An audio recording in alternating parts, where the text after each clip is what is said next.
The parent function of a linear equation is y is equal to x. And the equation of a linear function is y is equal to mx plus b. This is in slope intercept form. So the m stands for the slope and the b stands for the y-intercept.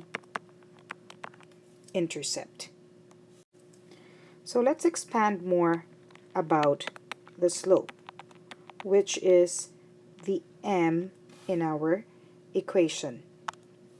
So if m is a positive, that means the slope is rising. When that is a negative number, then that means the slope is falling.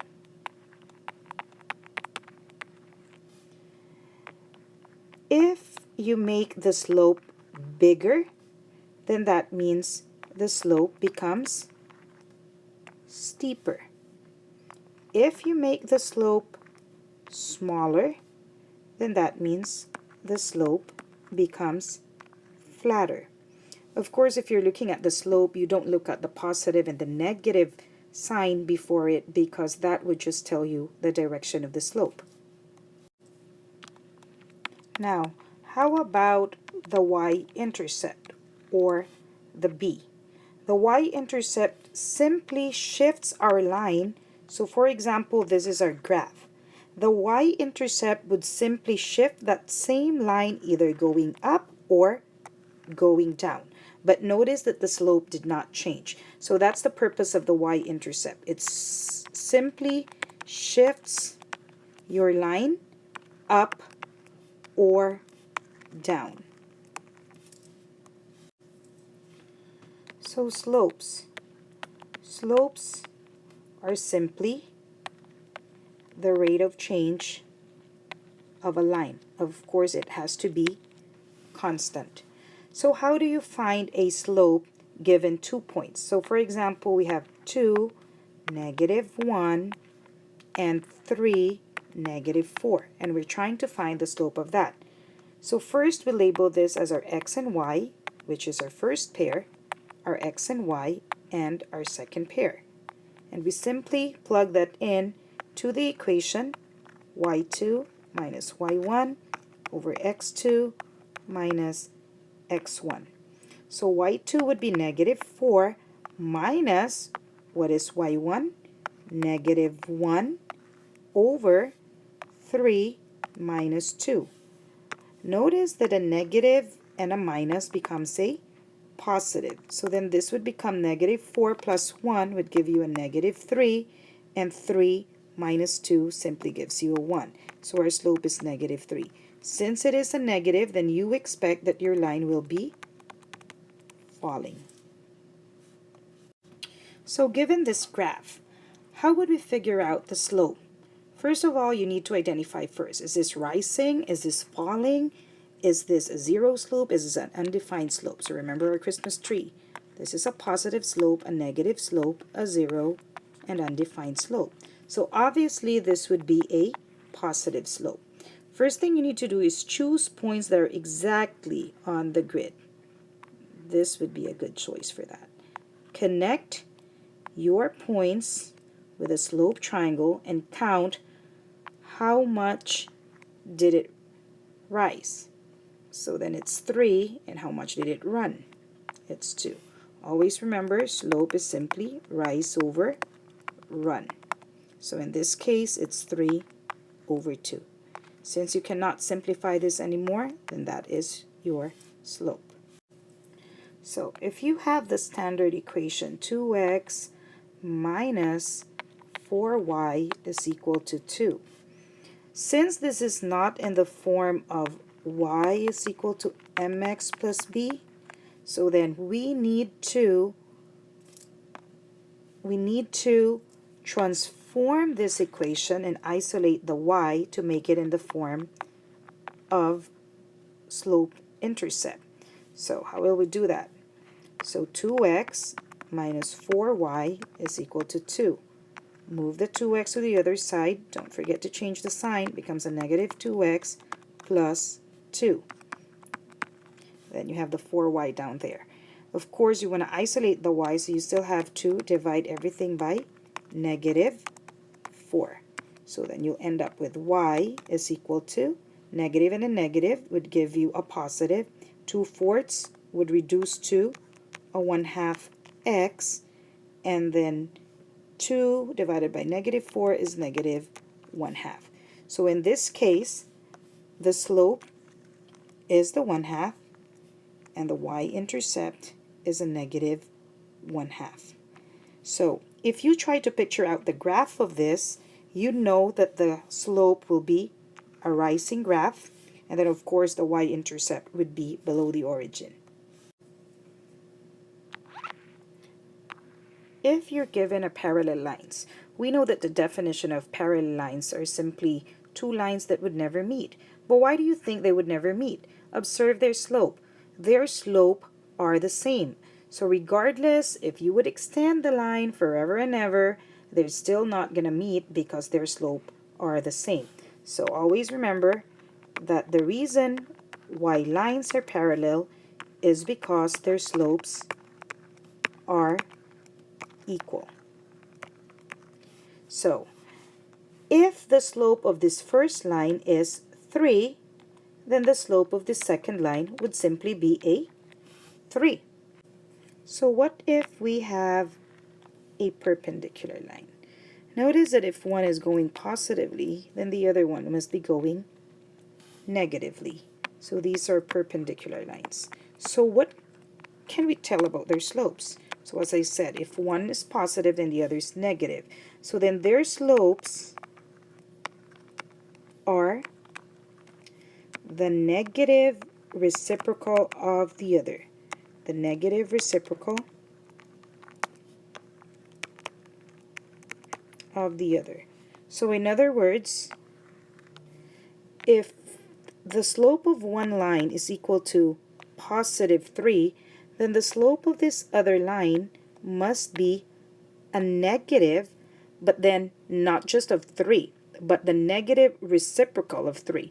So if we try to write 3 as a fraction, then this would be equal to 3 over 1. So then the negative reciprocal of 3 is simply 1 over 3. So then the slope of the other line must be a negative 1/3. So let's move on to intercepts. Just the way how it sounds, intercepts means where it intersects the axis. So for example, looking at this line, where did it hit the x-axis? It hits it this point. So then this point is then your x-intercept. While this point right here, since it hits your y-axis, is your y-intercept. To write the x-intercept, you need to make sure that y must be 0, and it hits the x at negative 1.5. While when you write the y-intercept, x must be 0, and it hits your y at around 0.9 of that point. Another name for x-intercept is the 0 of a line. So whenever you're being asked what is the 0 of the line, then you need to understand that it is just referring to your x-intercept. And if you're checking it out from a table, if this is your table x and y, if you're looking for your x-intercept, then simply look for when is your y a 0. Then that must be your x-intercept. And if your x is 0, then the pair would be your y-intercept.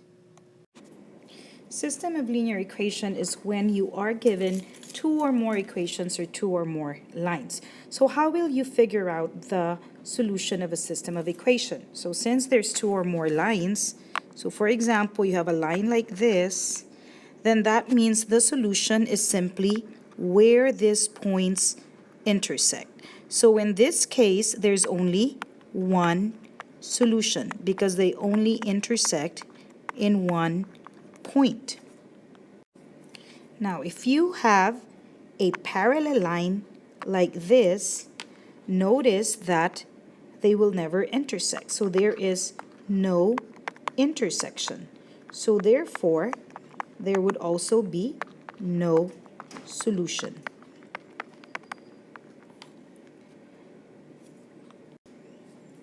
If you have two lines that are exactly on top of each other, so this means they meet in exactly so many points right here. So therefore, it's all real numbers. Or you could also say that there are infinitely many solutions. So given the system of equation, we're asked to solve for the solution of 4x minus 3y is equal to negative 10 and 2x plus 3y is equal to 4. Due to time purposes during the STAR test, I would really recommend for you to use your calculators. So where would you go? Just go to the graphing app, press menu, 3 for algebra, 2, enter, and you simply have to plug in the equations. Just literally copy it. Plug in 2x plus 3y is equal to negative 4. So notice your answer here. It says negative 1 and 2. So then negative 1 would be the value of your x and 2 would be the value of your y. This is always the usual confusion with linear functions. Remember that if you are trying to graph an x is equal to 4, then that would mean that your line will hit the x-axis at 4. So then if I would have to draw that, then it would look like this. So then my slope for this would be undefined because it is a vertical line. Now, on the other hand, if I would have to graph a y is equal to 2, then that would mean this line would hit the y-axis at 2. So where is that located? It's right here. So then my slope would be a 0. And this one is a horizontal line. So as a summary, make sure that you always draw your slope tree. This one's your positive, your negative, your 0, and your undefined. Always check the direction of the line first before even doing your rise overrun or even checking or figuring out or solving the slope. Check the direction first. And again, the bigger the slope, the steeper it is. The smaller the slope, the flatter it is. Of course, without looking at the signs, because the signs would only tell you whether it is a rising or a falling line. And that's it for linear functions. Again, good luck on your STAR test.